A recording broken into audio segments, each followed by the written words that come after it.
ವೆಂಕಟೇಶ ಸಾಂದ ಚಿಂತಾಮಣಿ ಸ್ವಾಮಿಗಳು ದೇಹ ಬಿಡುವಂತ ಸಂದರ್ಭದಲ್ಲಿ ಇಲ್ಲಿ ಪೂಜೆ ಮಾಡಿದ್ರು. ಇವಾಗ ನಾವ್ ಇಲ್ಲೇನ್ ಲಿಂಗ ನೋಡ್ತೀವಿ, ಚಿಂತಾಮಣಿ ಮಠದಲ್ಲಿ ಒಳಗಡೆ ಲಿಂಗ ಇದೆ, ಆ ಲಿಂಗಕ್ಕೆ ಪೂಜೆಯನ್ನು ಮಾಡಿದ್ರು. ಅವಾಗ ಅವ್ರ ಶಿಷ್ಯಂದ್ರಿಗೆ ಹೇಳಿದ್ರಂತೆ, ಇವತ್ತು ಶಿವನ ಮನೆಗೆ ಹೋಗ್ತಾನೆ ಅಂತ ಹೇಳಿದ್ರಂತೆ. ಯಾರಿಗೂ ಅರ್ಥ ಆಗ್ಲಿಲ್ಲ ಹಂಗಂದ್ರೆ ಏನು ಅಂತ. ಅಲ್ಲಿ ಶಿವನಿಗೆ ಪೂಜೆ ಮಾಡಿಬಿಟ್ಟು ಹೊರಗಡೆ ಬಂದು ಅಲ್ಲಿ ಪ್ರಾಕಾರ ಇದೆ ಅಲ್ಲ, ಶಿವನಿಗೆ ಪೂಜೆ ಮಾಡಿ ಬಂದು ಹೊರಗಡೆ ಪ್ರಾಕಾರದಲ್ಲಿ ನಮಸ್ಕಾರ ಮಾಡಿದ್ರಂತೆ, ಸಾಷ್ಟಾಂಗ ನಮಸ್ಕಾರ ಮಾಡಿದ್ರು. ಆಗ ಭಕ್ತರೆಲ್ಲ ಕಾಯ್ತಿದ್ರು, ಸ್ವಾಮಿಗಳು ನಮಸ್ಕಾರ ಮಾಡಿ ಮೇಲೆ ಹೇಳ್ತಾರೆ ಅಂತ.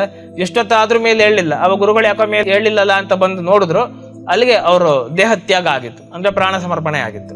ಅಂದ್ರೆ ಶಿವನಿಗೆ ಪೂಜೆ ಮಾಡಿ, ಶಿವನಿಗೆ ಸಾಷ್ಟಾಂಗ ನಮಸ್ಕಾರ ಮಾಡಿ ತಮ್ಮ ಪ್ರಾಣವನ್ನು ಬಿಟ್ಟಿದ್ದಾರೆ, ದೇಹ ತ್ಯಾಗ ಮಾಡಿದ್ದಾರೆ ಅಂತಂದ್ರೆ ಅವ್ರು ಶಿವಸ್ವರೂಪಿಗಳು ಅಂತಾನೆ ಅರ್ಥ. ನಾವು ಭಗವದ್ಗೀತೆಯಲ್ಲಿ ನೋಡ್ತೀವಲ್ಲ, ಎಂ ವಾಪಿ ಸ್ಮರನ್ ಭಾವನ್ ತ್ಯಜತ್ಯಂತೆ ಕಲೇವರಂ ತಮೇವ ಕೌಂತೆಯ ಸದಾ ತದ್ಭಾವ ಭಾವಿತಃ ಅಂತ.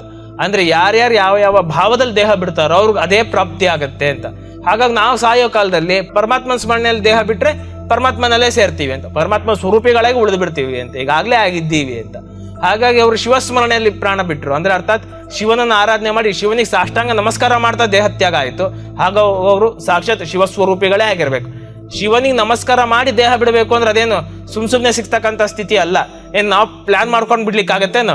ನಾವು ದೇಹ ಬಿಡ್ಬೇಕಾದ್ರೆ ಎಲ್ಲ ರೆಡಿ ಮಾಡ್ಕೊಳ್ಳೋಣಪ್ಪ, ಎಲ್ಲ ಹಾಸಿಗೆ ಗೀಸ್ಗೆ ಹಾಸ್ಕೊಂಡು ಗಿಂಬ್ ಎಲ್ಲ ಇಟ್ಕೊಂಡು ಹೊದಿಗೆ ಎಲ್ಲ ಮಲ್ಕೊಂಡು ದೇಹ ಬಿಡೋಣ ಅಂತ ಏನ್ ರೆಡಿ ಆಗಿ ಬಿಡ್ಲಿಕ್ಕಾಗತ್ತೇನು? ಯಾಕೆ ಕ್ಷಣದಲ್ಲಿ ಪ್ರಾಣ ಹೋಗುತ್ತೆ ಅಂತ ಗೊತ್ತಿಲ್ಲ. ಅಥವಾ ಪ್ರಾಣ ಹೋಗ್ಬೇಕಾದ್ರೆ ಪರಮಾತ್ಮನ ಹೆಸರು ನೆನಪಿಟ್ಕೊಂಡಿರೋಣ, ಇವಾಗೇನ್ ನಾಮಸ್ಮರಣೆ ಮಾಡೋದು, ಇವಾಗೇನ್ ಜಪ ಮಾಡೋದು ಬೇಡ, ಸಾಯೋ ಕಾಲದಲ್ಲಿ ನೋಡೋಣ, ಇನ್ನೇನ್ ಸಾಯ್ತೀವಿ ಅವಾಗ 5 ನಿಮಿಷ ಇದ್ದಾಗ ಶುರು ಮಾಡೋಣ ಅನ್ನಕ್ಕಾಗತ್ತೇನು?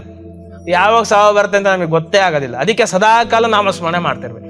ಸದಾಕಾಲ ಯಾರು ಪರಮಾತ್ಮ ಸ್ಮರಣೆ ಮಾಡ್ತಿರ್ತಾರೋ ಸಾಯೋವಾಗ್ಲೂ ಅದೇ ಬರುತ್ತೆ. ನೋಡಿ, ಹಿಂದೆಲ್ಲ ಅಂತಿದ್ರು, ಕೂತಾಗ ರಾಮ, ನಿಂತಾಗ ರಾಮ ಅಂತಿದ್ರಲ್ವಾ, ರಾಮ ಅಂತಿದ್ರು, ಉಷಂದಾಗ ರಾಮ ಅಂತಿದ್ರು, ಯಾವಾಗ್ಲೂ ರಾಮ ರಾಮ ರಾಮ ಅಂತಿದ್ರು. ಹಾಗಾಗಿ ದೇಹ ಹೋಗ್ಬೇಕಾದ್ರು ರಾಮ ಅಂತಾನೆ ಬರ್ತಿತ್ತು. ಇವಾಗ ಹಂಗಲ್ಲ, ಈಗ ಸ್ವಲ್ಪ ಏನಾರು ಏಟ್ ಬಿತ್ತು ಎಲ್ಲರೂ ತಾಕ್ತು ಅಂದ್ರೆ ಮೊದಲು ಬರೋದೇ ಅವಾಚ್ಯ ಪದಗಳು ಬರುತ್ತೆ. ಹಾಗಾಗಿ ಸಾಯೋ ಕಾಲದಲ್ಲೂ ಅವೇ ಬರ್ತದೆ.